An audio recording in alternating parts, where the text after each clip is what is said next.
Hi, I'm Joe Saunders with Miniature Landscape Hobbies, and in this video, we're going to put a new twist on a classic piece of wargaming terrain. Hills.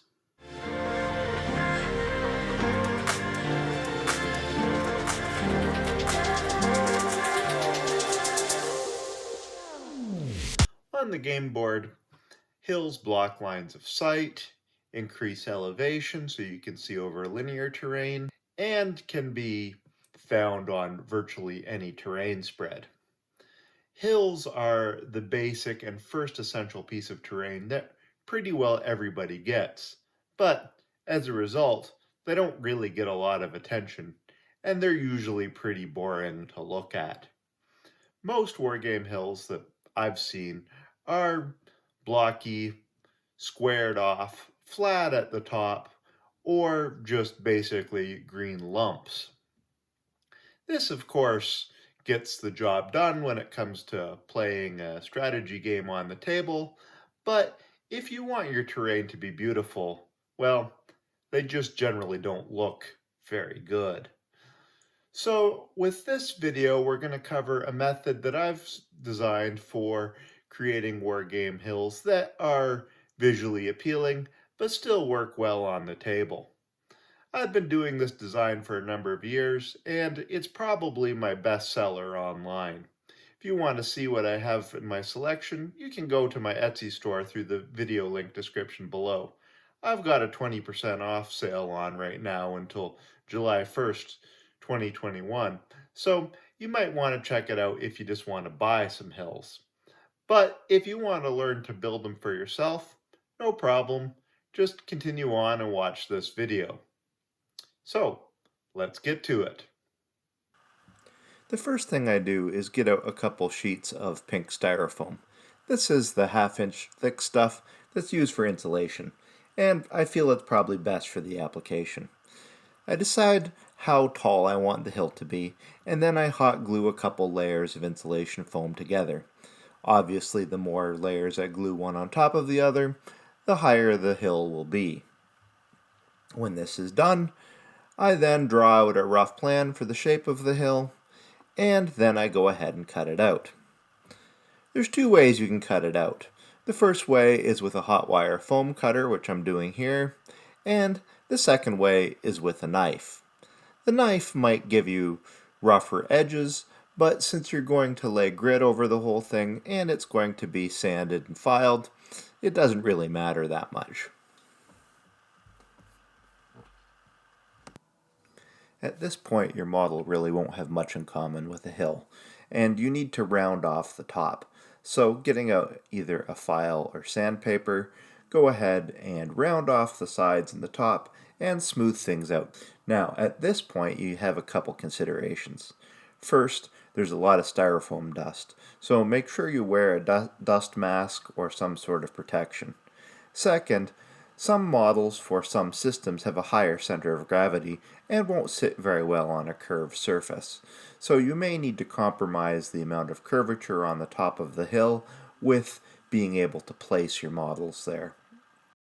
This is really up to you and can kind of be a trade-off between making it look artificial to work for your game or making it look realistic to blend in with your setting.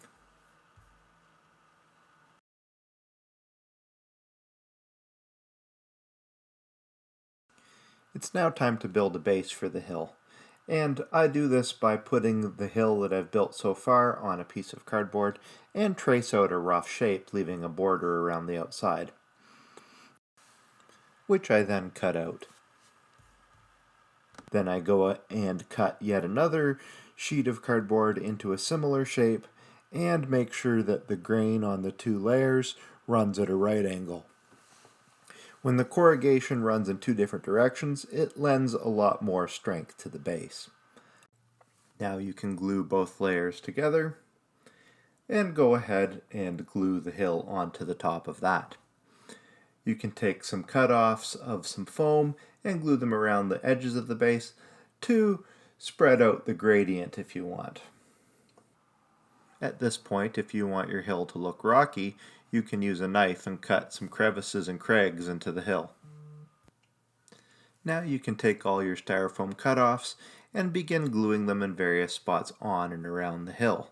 This will imply boulders and tumbled rocks that have accumulated around the hill itself.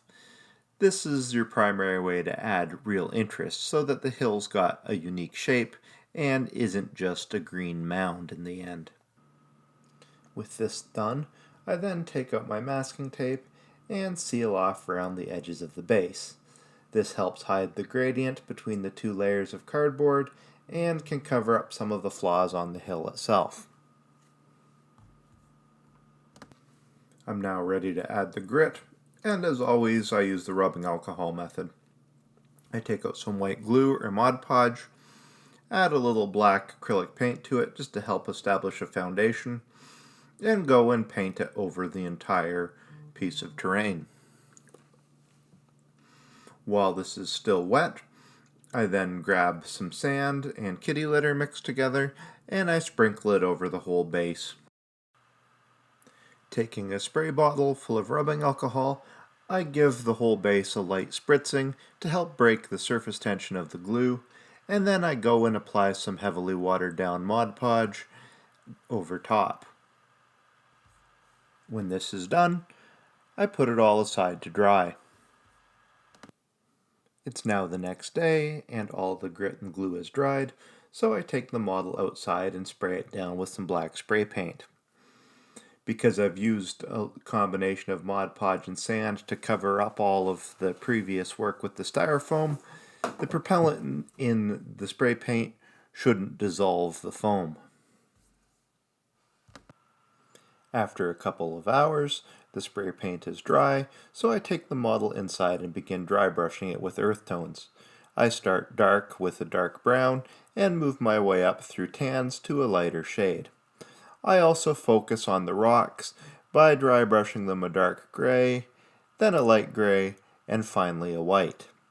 When this is done, the whole model will be finished and painted in fairly natural tones.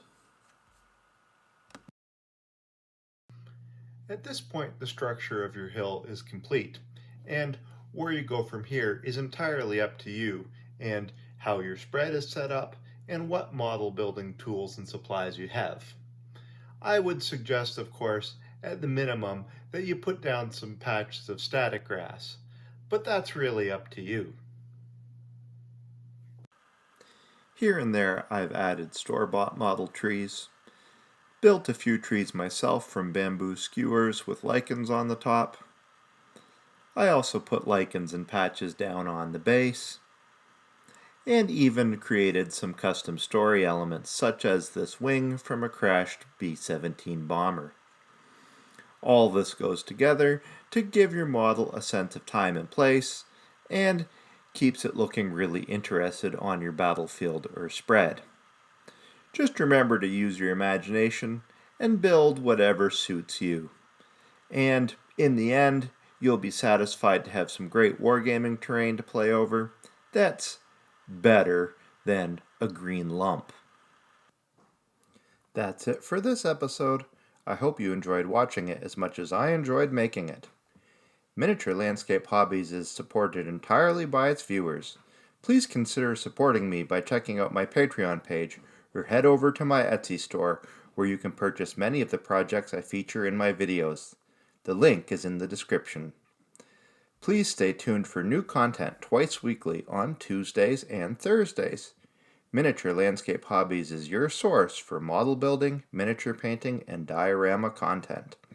If you've not yet subscribed, make sure you do, and press the bell button to receive immediate notification so you do not miss out. Thanks for watching, and until next time, remember to keep building life in miniature.